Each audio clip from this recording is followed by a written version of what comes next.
First time in train of Paris. Paris train is too difficult to understand actual how to buy the ticket because it's not easy like UK. You need to buy one other card, then only you can recharge like a Oyster card in London. So one travel. So we are going for a Seine river cruise now, and I'll explain everything how we get from airport to the hotel when we are in a cruise. खड़ा बहुत मजा आउँदो रहेछ train चढ्न. It's difficult to find which train is going where. Different than London. So beats we're going downstairs from here, Montreal.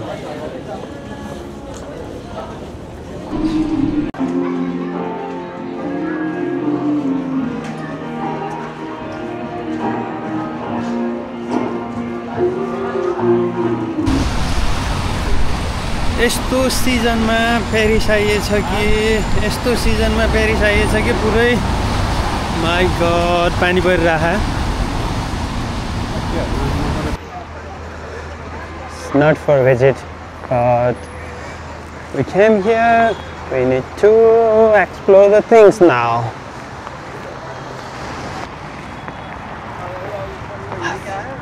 Huh?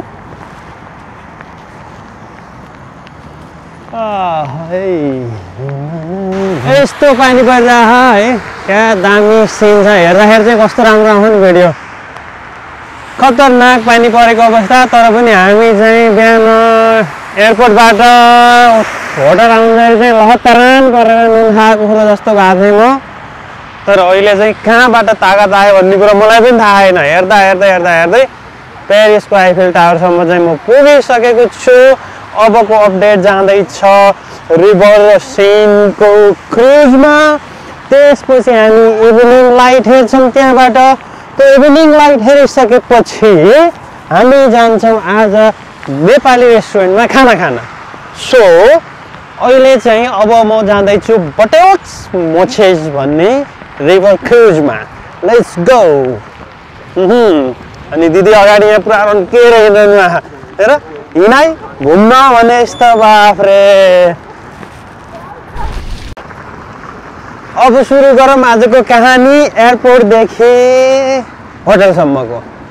First कुरो हामी एयरपोर्टबाट निक्लिनै ढिलो भयो भन्नाले इमिग्रेसनमा अलमोस्ट लाइक 1.5 आवर जति यस्तो लामो लाइन थियो. तर जम्मा 2 जनाले मात्रै काम गरिरहेको थियो. त्यही भएर 1.5 आवर त्यहीँ लगाइदियो. त्यसपछि बाहिर निक्लिएर चाहिँ लेट्स ट्राई पब्लिक ट्रान्सपोर्ट भनेर पब्लिक ट्रान्सपोर्ट सुरु गरियो. So we tried that but it takes time. अर्कै ठाउँमा लैदियो. त्यसपछि त्यहाँबाट फेरि चाहिँ अब के गर्नु त भन्दा भएन. तागत लहतरान नै भयो भनेर मोन्स्टर खानु पर्यो भन्दै अनि त्यसपछि ट्याक्सी लिएर होटल गयो. त्यसपछि होटलमा जाने बित्तिकै सामान राखेर घुम्न निक्लिन्छु भनेको त यस्तो मिठो सुत्तिएछ. खतरनाक निदाइएछ. अनि त्यसपछि उठेर बाहिर हेरेको त पुरा मुसलधारे पानी परिरहेको. तर पनि आजको हाम्रो लिस्टमा थियो रिभर क्रुज. यो चाहिँ 1 घन्टाको हुन्छ. I think 17 pound something like that छ. यसरी मान्छेहरू चाहिँ यो अहिले फर्किँदै गरेको क्रुज होला. यो पानी परेको त के हुन्छ घुम्न त कसैले रोक्दैन. So we are going now. यस्तो ठुलो ठुलो हुने रहेछ हैन. अनि त्यसपछि हेरौँ. त्यसपछि आजको प्लान भनेको सब नाइट भ्यू हेर्ने. Paris how it looks like. Eiffel टावरको नाइटमा चाहिँ कस्तो लाइटिङ हुन्छ. किनभने हामी आइफेल टावर चढ्दैछौँ 3rd डेमा. आजको लागि चाहिँ टिकट पाइएन. सो 3rd डेमा चाहिँ समिटको लागि माथि चुचुरोमा जाने भनेर त्यो लेटर. आज चाहिँ हामी जस्ट बाहिरबाट चाहिँ त्यसको लाइटिङ हेर्छौँ. सो म टिकट चाहिँ काटेको थिइनँ. टाइम कतिखेर हुन्छ भनेर अब जाँदैछु म टिकट काट्न. हाम्रो टोली चाहिँ यहाँ खतरनाक पारामा आइरहनु आहा. हेर हेर हेर घुम्न आउने चाहिँ कस्तो खोजे. ए ओ राम यस्तो पनि चाहिँ मलाई पनि भएको छ. अब जाँदाखेरि चाहिँ मलाई लाग्छ हामी अन द स्पट गएर टिकट काट्दाखेरि चाहिँ €1 एक्स्ट्रा लाउँछ तर पनि आज हाम्रो एक्ज्याक्ट टाइमिङ थाहा थिएन सायद डिले हुन्छ यताउति अब फर्स्ट टाइम भनेर चाहिँ काटिएन टिकट सो अब हेरिन्छ 17 युरो पर्छ या कति पर्छ ट्रान्जेक्सन गर्दाखेरि चाहिँ मिलियन्स भ्युज आउनुपर्छ भन्दै हुनुहुन्छ हाम्रो दाजुले ल सबै मिलेर मिलियन्स भ्युज चाहिँ पुऱ्याइदिउँ है त यहाँबाट भित्र छिर्ने बित्तिकै यहाँ टिकट काउन्टर देख्न सकिन्छ अब यहाँ म टिकट काट्न जाँदैछु अबको हाम्रो छ 21 को 8 बजेको रहेछ 7:30 भनेपछि 8 बजेको रहेछ टाइम बिफोर डिपार्चर 27 मिनट चाहिँ अब हामी यहाँ हेरेर बस्छौँ के छ भन्ने कुरा चाहिँ हामी जाँदाखेरि चाहिँ नेपाली रेस्टुरेन्ट बन्द भइसक्छ जस्तो लाग्छ हेरौँ कस्तो हुन्छ हामीले टिकट काटिसकेपछि अब हाम्रो पालो छ क्रुजमा जाने सो टोटल लाग्यो €51 अब त्यसलाई ट्रान्जेक्सन यताउति गर्दाखेरि 51 पाउन्ड बराबर नै हुन्छ समथिङ लाइक 80 जनाको चाहिँ सिट छ क्या अब यहाँ अब हामी जाँदैछौँ क्रुजतिर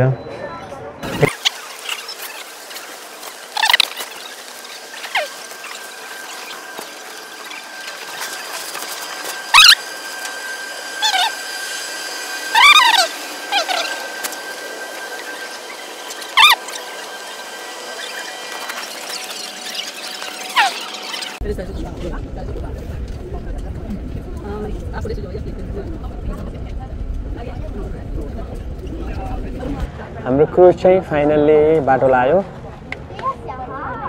आधा लिटर मोन्स्टर ड्रिङ्कका साथ एनर्जी आउँछ भन्ने आश गर्दै बियर रक्सी होइन नि यो फेरि भिडियो हेरेर लोकेसनले बियर रक्सी खायो हाम्रो यात्रा सुरु भयो अन बोर्ड एकदम फुल सबैजना भरिएर हाम्रो सरले यहाँ ब्याट्री चार्ज गर्दै हुनुहुन्छ मोबाइलकै प्रब्लम छ सरलाई S25 ले नि पुगेन una estructura metálica, este puente, dedicado a la Alianza Franco-Rusa, fue finalizado en el año 1900. Ponte Alessandro III, davanti a voi il fascino di una struttura metallica C'est aujourd'hui la demeure du président de l'Assemblée nationale. second night मा हाल्नु अनि दाजुले assembly, where the elected deputies meet to pass laws and keep an eye on the budget. Between the trade-off there, the scenery garden. The garden was originally laid out in this house back in the 15th century by Catherine de Medici. Now, work in this garden.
대전이 현재까지 승신탑의 역할을 합니다. 지상에서 310m 떨어진 정상에서는 날씨가 맑을 때 빠르시 정체를 조망할 수 있습니다. Finally हामीले Nepali restaurant भेटिसकेका छौँ and we are going towards Nirvana Dreams अब review र म्यापमा हेर्दाखेरि त authentic Nepali खाना पदार्थ कतिजनाले पो हेर्लान् मिलियन भ्युज हामी अर्डर दिएर अब यहाँ खाना कुर्दैछौँ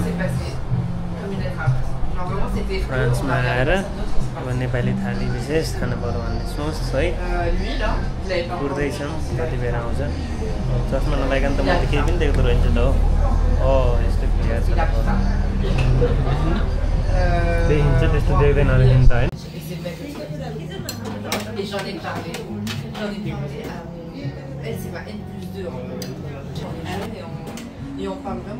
खाना यति मिठो भयो कि थालमा कटौरामा किसैमा केही छैन यस्तो मिठो खाना धेरै मिठो लाग्यो अब थाली सेट खाइसकेपछि पेट डम्म भरेर आजको लागि चाहिँ अब होटलतिर लाग्यो अब भोलि हाम्रो डिज्नील्यान्डको प्लान सहित फेरि आउनेछु आजलाई चाहिँ let's go good night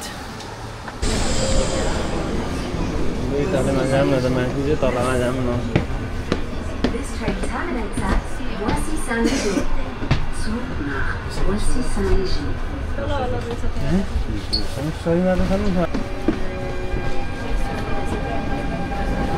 Third day in Paris and I'm already here. So I'm in Eiffel Tower now.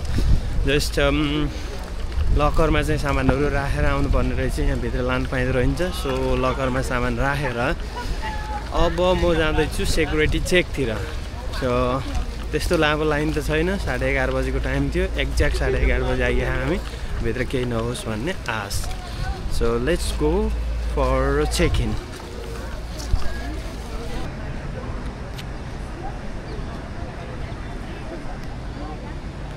Finally in Eiffel Tower.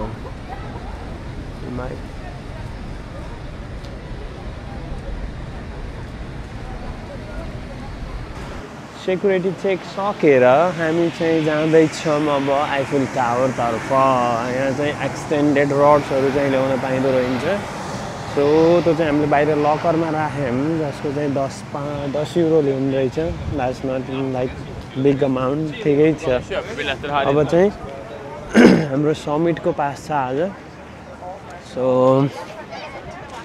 Eiffel टावरको चुचुरोमा जाम कस्तो देखिँदो रहेछ निश्चय यहाँ 4वटा पिलरहरू छन् त्यो पिलरमा चाहिँ डिफ्रेन्ट सेक्सनबाट डिफ्रेन्ट लिफ्ट जाँदो रहेछ र आफ्नो टिकटमा जुन नम्बर छ त्यो चाहिँ माथि लानुपर्दो रहेछ यहाँ अगेन सेक्युरिटी चेक छ हेरौँ अब यहाँ चाहिँ के हुन्छ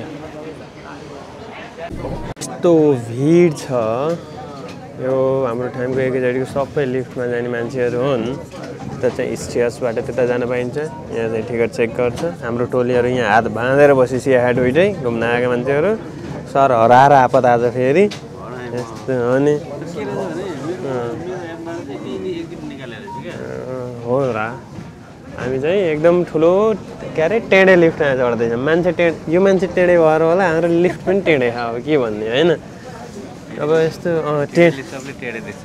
अब छो त म त टेढे छु मान्छु ए कतिजना अड्छन् चाहिँ थाहा छैन एकैचोटि अड्दै हुन्थ्यो यस्तो लिफ्ट चाहिँ कडा ठुलो रहेछ So we need to change the elevator from here for top floor. Top floor को लागि elevator त्यहाँ छ यो सेकेन्ड फ्लोरको एक झलक हेरौँ त्यसपछि माथि जाम है त सेकेन्ड फ्लोरबाट चाहिँ यति देखिँदो रहेछ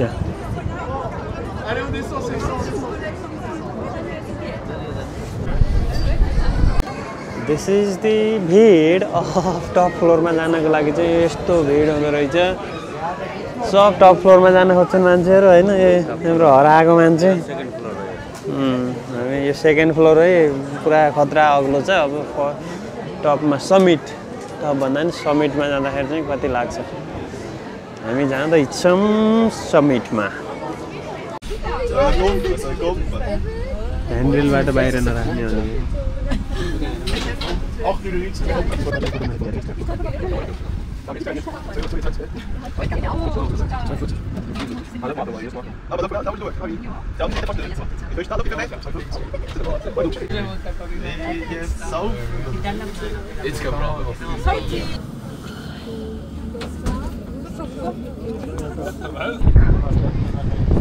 And finally, from the top of the Eiffel Tower, top of the France. Yay, cool.